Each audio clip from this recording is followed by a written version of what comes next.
suis en compagnie d'Yves Turbide. Il est le directeur général de l'Association des auteurs de l'Ontario français, auteurs et auteurs, féminin et masculin. Merci Yves d'avoir accepté l'invitation à ma première émission. Puis j'espère que notre collaboration va s'étendre plus loin parce qu'il y a tellement de choses qui se passent du côté des auteurs franco-ontariens ou francophones de l'Ontario. Oui, absolument. L'association développe plusieurs projets. On a un projet là, qui est en cours. Ce sont des gens qui vont visiter les centres de personnes âgées, retraitées. On a eu 3 séances dans le sud-ouest. On va en avoir dans le moyen-nord de l'Ontario. On va en avoir dans le nord de l'Ontario au courant du mois d'avril et du mois de mai. Ce sont des écrivains, des auteurs. Des auteurs, oui, qu'on essaie de choisir dans la région la plus proche des endroits où ils vont aller visiter. Alors, ce sont en quelque sorte des auteurs de la région qui s'impliquent et qui vont voir les gens pour leur parler de leurs ouvrages, mais aussi leur donner des ateliers d'écriture. Oh, moi, je trouve ça fascinant, les ateliers d'écriture, parce que je connais bien Michèle Vinette, puis elle m'expliquait comment elle procède dans ses écritures. Oui, puis elle parle de son exemple, de son expérience personnelle, puis là, elle leur fait trouver des mots, des beaux mots, puis c'est ça, les connecter avec une certaine intériorité, puis avec une expérience, avec leur vécu aussi, pour pouvoir les aider. Parce qu'il y a des gens qui ont des histoires tout à fait fantastiques à raconter, puis des fois, en leur donnant un petit coup de pouce, c'est juste assez pour leur permettre de se lancer, puis de commencer à écrire. Il y avait eu aussi, il y a quelques années, le projet des auteurs dans les centres, dans les pénitenciers, dans les prisons. Oui, qui a abouti avec un recueil de textes. Ça aussi, c'est un beau projet. Oui. Vous étiez au Salon du Livre en fin de semaine. Oui, on a un kiosque pour la 2e année. Ça faisait un petit bout de temps qu'on n'avait pas été au Salon du Livre de l'Outaouais. Là, depuis les 2 dernières années, on a un kiosque. Ça permet à nos auteurs ça leur donne une occasion supplémentaire, si on veut, ou un autre endroit pour rencontrer le public, vendre leurs livres, discuter, procéder à des séances de dédicaces. Alors, oui, c'est grandement apprécié de la part de nos membres. Oui. Et aussi, on n'a pas seulement le Salon du Livre de l'Outaouais où on est présent. Oui, exactement. Celui de Toronto, celui de l'Est de l'Ontario et celui de Sudbury ou de Hearst, puisque ça alterne d'une année à l'autre, ces deux-là. Oui. Alors, on alterne entre Sudbury et Hearst. Oui, alors cette année, au mois de mai, ce sera à Hearst. L'an passé, c'était à Sudbury. Alors, voilà.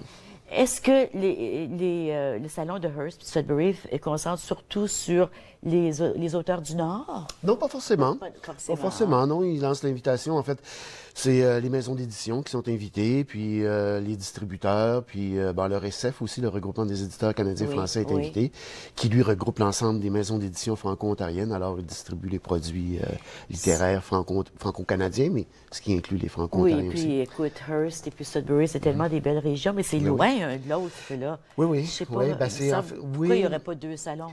En fait, je crois qu'au départ, il y avait ça. Chacun des endroits tenait leur salon annuellement. Puis ils se sont rendus compte que c'était préférable pour la vitalité et pour la pérennité des deux d'alterner. Oui. Mais l'important, c'est qu'il y ait des salons du livre dans ces régions-là.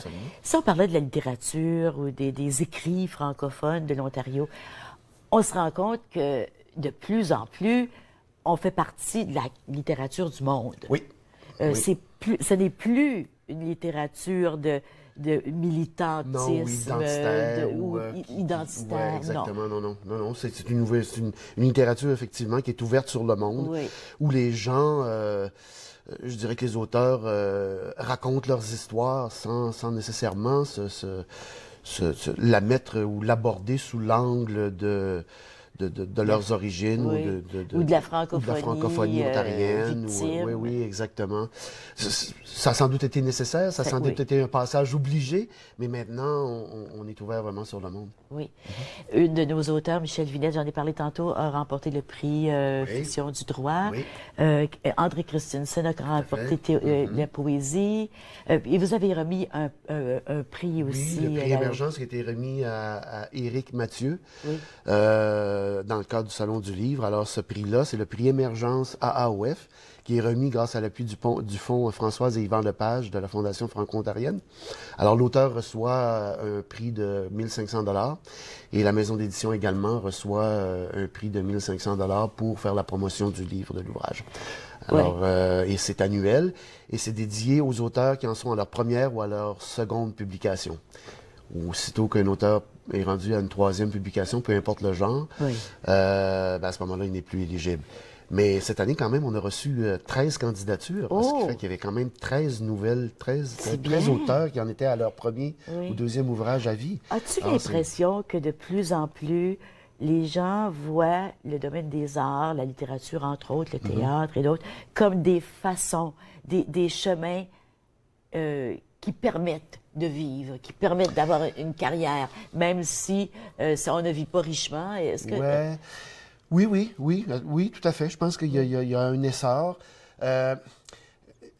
Je pense que beaucoup de gens sont interpellés par la chose artistique, peut-être de façon plus communautaire, si on veut, mais aussi pour eux, j'ai l'impression que c'est un moyen, c'est une façon d'entrer en contact avec la population, d'entrer en contact avec leurs semblables, de pouvoir signifier qu'ils existent, de pouvoir, dans un monde où on est vraiment...